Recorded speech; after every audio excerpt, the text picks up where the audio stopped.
জীবনের রঙিন আকাশে যখন ঘন কালো মেঘ এসে হাত টানে দেয়, সহসাই ডুবে যায় হতাশার কুফানলে।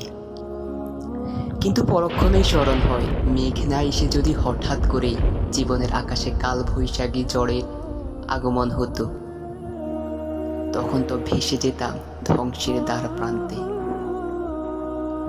তখনই মনের মধ্যে উকি দেয়, নিশ্চয়ই আল্লাহর পরিকল্পনাই উত্তম পরিকল্পনা।